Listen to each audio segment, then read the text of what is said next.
여러분 안녕하십니까? 채널K 뉴스입니다. 오늘의 첫 소식입니다. 법원이 뉴욕 한인회장 선거관리위원회에 손을 들어줬습니다. 오늘 맨해튼지법은 김민선 후보 측이 요청한 후보자 자격 박탈에 대한 효력정지 가처분 신청을 기각했습니다. 선관위는 법원의 결정을 환영한다며 예정대로 선거를 치르겠다고 밝혔습니다. 보도에 박민기 기자입니다. 맨해튼 지방법원이 김민선 후보자 자격 박탈에 대한 효력 정지 가처분 신청을 기각했습니다. 김민선 선대위는 어제 성차별, 사기, 명예훼손 등의 이유로 뉴욕 한인회와 선거관리위원회, 민승기 회장을 상대로 소장을 제출하고 김민선 후보의 자격 복귀, 선관위 해체와 공탁금 보존 등을 요청하는 잠정적 금지 명령을 신청했습니다.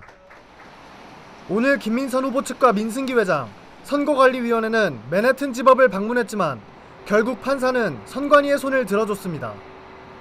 대부분의 판사들이 특정 인종 커뮤니티의 일에 관여하는 것을 꺼려한다는 이유도 있지만 현재 선거가 끝나지 않은 상황에서 김민선 후보를 직접적인 피해자로 보긴 어렵다며 선거가 끝난 뒤 다시 요청하라는 것이 법원의 입장입니다.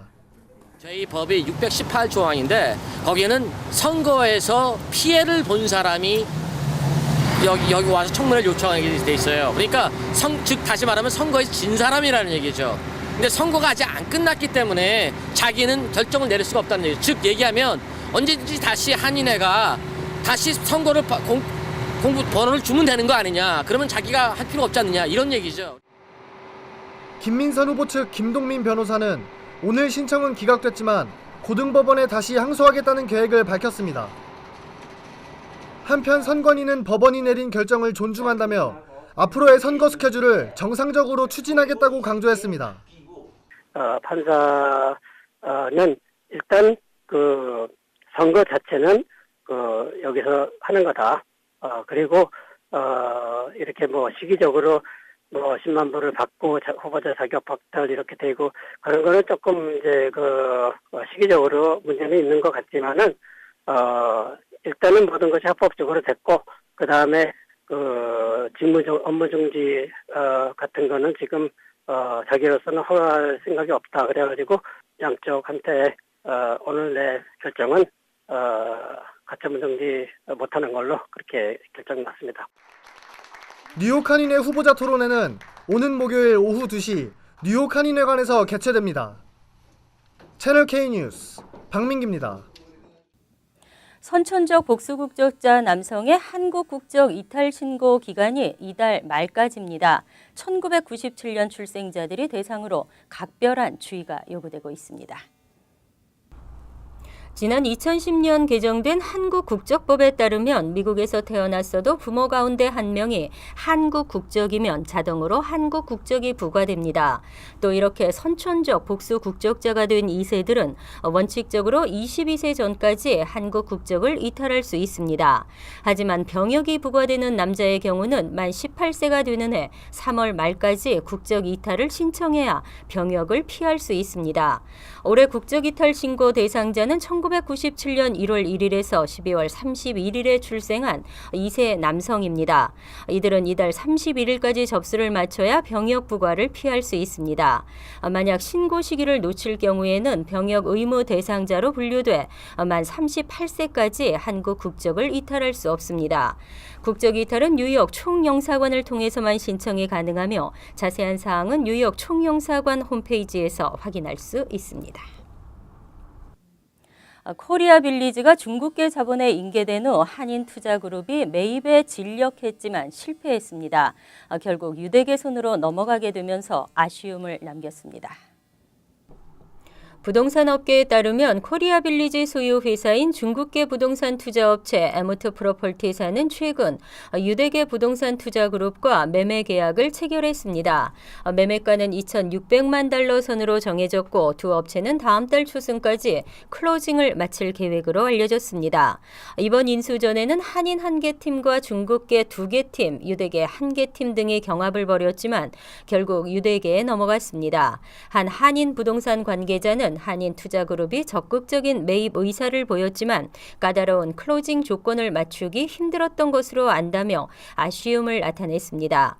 한편 코리아빌리지는 총 7만 8천 스퀘어피트의 면적으로 현재 대동연회장과 코스모스 백화점, 윌시어 은행 등이 입주해 있습니다. 매매 후에도 기존의 리스는 그대로 유지될 전망입니다. 내일 연방대법원이 오바마 케어 보조금 지급 조항의 위법 여부를 심리하게 되는데요. 오바마 케어 가입자 수백만 명의 건강보험료 보조금이 중단될 수 있어 우려의 목소리가 커지고 있습니다. 연방대법원이 내일 오바마 케어의 핵심 쟁점인 보조금 지급 조항의 위법 여부를 심리합니다.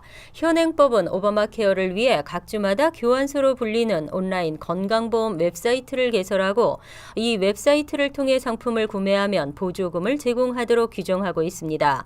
하지만 웹사이트를 개설하지 않은 36개 주의 주민들은 연방정부가 통합 운영하는 웹사이트를 통해 건강보험에 등록합니다. 공화당과 보수 논객들은 이 연방정부 웹사이트 가입자에게 보조금을 지급하는 것은 법 규정 위반이라고 주장하고 있습니다. 반면 오바마 대통령과 백악관, 민주당 등은 형평성 차원에서 연방정부 웹사이트 가입자에게도 같은 혜택을 줘야 한다고 맞서고 있습니다.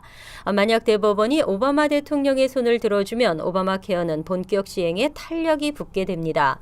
하지만 공화당 편을 들면 오바마 대통령에게 큰 정치적 타격이 되는 것은 물론 연방정부 웹사이트에 가입한 600만 명은 보조금을 받지 못하게 될 전망입니다. 추방유예 대상자에 대한 이민 단속이 전국적으로 재개됐습니다. 단순 불체자도 단속 대상이 되면서 단속의 강도가 높아지고 있습니다. 이민변호사협회는 지난달 16일 연방지법의 판결 이후 추방유예 대상자를 상대로 한 이민국 요원들의 단속이 재개됐다고 밝혔습니다. 추방유예 대상자에 대해서는 이민단속을 중단하라는 이민세관단속국 내부 지침의 시행이 중단됐다는 분석입니다. 실제로 이민세관단속국의 커뮤니티와 수감자 핫라인에 녹음된 메시지에도 추후 별도의 지침이 있을 때까지 더 이상 불법 체류 청년 추방유예와 부모 책임 추방유예 프로그램의 시행을 기소재량권 적용의 근거로 고려하지 않을 것이라고 밝혔습니다. 또 각 이민구치소에 배포됐던 추방유예 프로그램 안내 전단도 최근 모두 치워진 것으로 확인됐습니다. 이와 관련해 오바마 대통령은 지난 2월 25일 기소재량권 활용 내부 지침이 있기 때문에 추방유예 프로그램 대상자들은 위험하지 않다고 밝혔지만 실제로는 단속 추방국 일부 지부에서 의도적으로 단속 강도를 높이고 있는 것으로 전해졌습니다. 뉴욕시 재산세 환급 방안이 7년 만에 부활될지 관심을 모으고 있습니다. 최근 재산세가 급등하면서 중산층 살리기 대책의 하나로 추진되고 있는데요. 재산세 환급 방안이 통과되면 약 130만 가구가 혜택을 받게 됩니다. 앤드류 코모 뉴욕 주지사는 주 예산에 포함돼 상정 중인 재산세 환급 방안이 통과될 경우 주내 중산층 131만 1,567가구가 평균 환급 $956를 받게 된다고 밝혔습니다.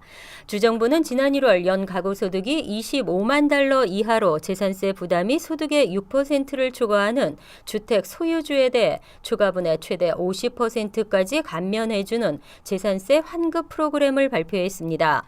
지역별로 보면 뉴욕시의 20만 9,584가구가 평균 $872를 환급받게 될 전망입니다. 또 나소 카운티는 20만 7,250가구가 $1,208, 서포크 카운티 12만 5,167가구가 $1,148, 웨체스터 카운티 9만 4,174가구가 $1,210, 라클랜드 카운티 3만 7,551가구는 $1,136를 환급받을 수 있습니다. 이번 프로그램은 주지사와 주의회의 합의가 이루어질 경우 2015년도 세금 환급부터 적용되고 4년간 이어집니다.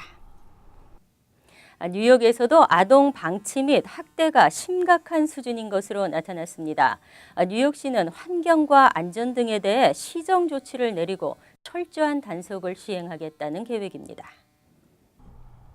연방보건복지부 산하 아동 및 가정행정부서가 공개한 감사 자료에 따르면 뉴욕시의 아동 방치와 학대가 심각한 것으로 나타났습니다.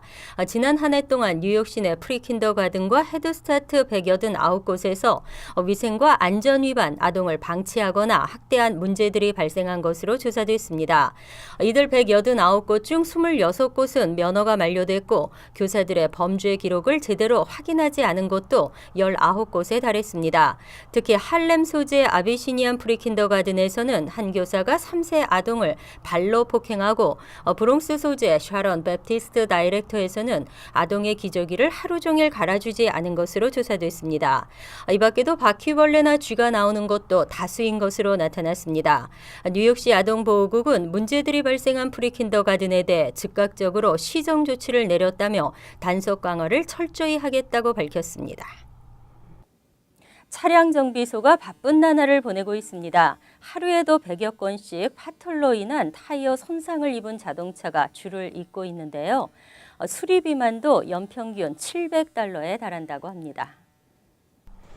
뉴욕시 교통국은 이미 지난해 12월부터 현재까지 10만 개의 파톨 보수 공사를 실시했습니다.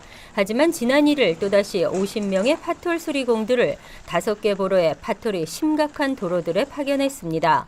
브루클린의 보로파크 지역의 한 차량 정비소 측에 따르면 파톨 손상 타이어가 하루에도 평균 50에서 100개에 육박하고 있는 것으로 알려졌습니다. 전미자동차협회는 뉴욕시 운전자들이 파톨로 인한 차량 수리비로 연평균 $700를 지출하고 있다고 밝혔습니다. 또 비영리 교통연구그룹인 트립도 뉴욕시에서 파톨 관련 교통 혼잡으로 인한 시간과 연료 낭비 비용이 평균 $1281에 달한다고 밝혔습니다. 여기에 교통사고로 인한 지출 비용 평균 $328 등을 합산할 경우 1인당 모두 $2282를 나쁜 도로 환경 때문에 지출하고 있다고 설명했습니다. 브루클린 브릿지의 상태가 예상보다 훨씬 심각한 것으로 나타났습니다. 추가 발견된 구조적 결함만 3천여 건, 보수공사 비용도 $1억 이상 초과할 것으로 예상되면서 완공 시기 또한 늦춰지고 있습니다. 시 교통국 자료에 따르면 브루클린 브릿지 다리의 보수 공사 중 3천 건이 넘는 구조적 결함이 추가로 발견됐습니다. 이에 따라 공사 비용은 원래 예산이었던 $5억 800만 달러를 초과해 총 $6억 달러에 달했고 시정부는 이를 계속 추가로 승인해 왔습니다. 시정부는 수많은 결함 때문에 기존 완공 연도인 2016년까지 공사가 마무리되지 못할 것이라고 전망하고 있습니다.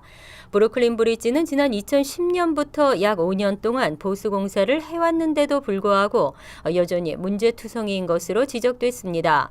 기록에 따르면 보수 공사를 위해 엔지니어들이 다리 표면의 페인트를 걷어내 본 결과 갈라진 틈과 구멍이 수천 군데 발견됐습니다. 또 다리를 지탱하는 케이블도 공사를 진행하지 않으면 안전을 위협할 만한 심각한 수준의 문제만 30가지가 넘었습니다. 심지어 철제 케이블에서는 너비 7인치에 달하는 균열도 발견된 것으로 알려졌습니다. 항상 여러분과 함께하는 채널 K 뉴스 여기서 마칩니다. 편안한 저녁 되시기 바랍니다.